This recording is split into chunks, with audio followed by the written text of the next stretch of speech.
Welcome to the Fear and Greed Business News Afternoon Report for Friday, the 2nd of February 2024. I'm Sean Aylmer. Every afternoon, we've got the 5 stories that happened today that you need to know about.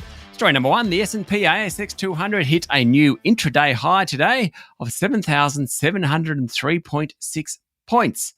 With the interest rate sensitive sectors, that's the banks, real estate and technology stocks, doing best on growing expectations that the Reserve Bank will cut rates later this year. By the close, the market was up 1.5% to a record finish of 7,699.4 points. More than 85% of the top 200 ended higher today. For the week, the market was up 2%. Industrial property giant Goodman Group was the standout, jumping more than 6%, while WiseTech Global finished 3.5% higher, and James Hardie ended up nearly 3%. Woolies and Macquarie Group also had strong days, as did all the banks, led by Commonwealth Bank, which jumped 1.5%. Only 2 of the top 50 stocks ended lower: Rio Tinto and BlueScope Steel.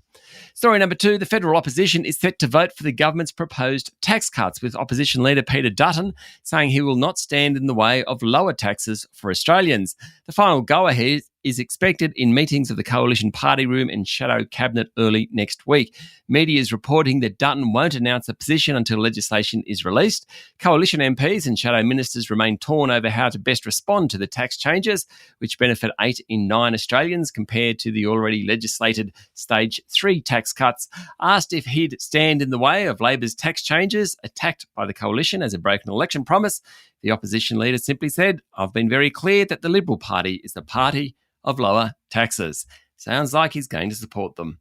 Story number 3, the crippling waterfront dispute between the nation's second biggest container operator, DP World, and the Maritime Union of Australia may be about to end after the two parties reached an in-principle agreement over pay and rostering, which will see the wharfies get 23.5% pay deal over 4 years and a $2,000 sign-on bonus. There's currently a backlog of more than 50,000 containers waiting to be either loaded or unloaded at DP World ports in Melbourne, Sydney, Brisbane and Fremantle, which the company said will take up to 6 weeks to recover, according to a report in The Australian. Now, after 3 weeks of unofficial talks through the Fair Work Commission, the MUA has agreed to stop protected industrial action that's been shattering DP World terminals on a rolling basis since October. The new agreement still needs to be voted on by the stevedores, and both parties have agreed not to disclose the terms of the deal until after the vote, which covers the next 4 years.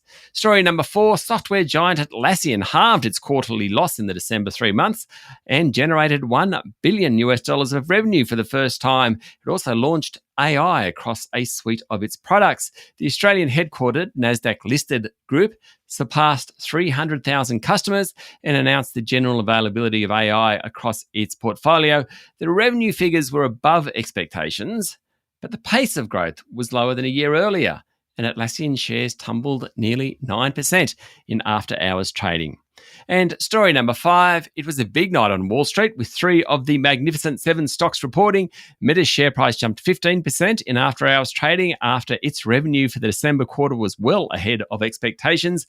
Founder Mark Zuckerberg estimated that more than 3.1 billion people use one of Meta's apps every day.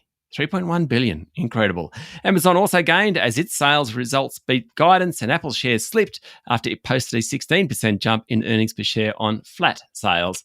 That's it for the afternoon report for Friday, the 2nd of February 2024. Michael Thompson, Adam Lang and I will be back tomorrow morning with a weekend edition of Fear and Greed Business News. I'm Sean Aylmer. Enjoy your evening.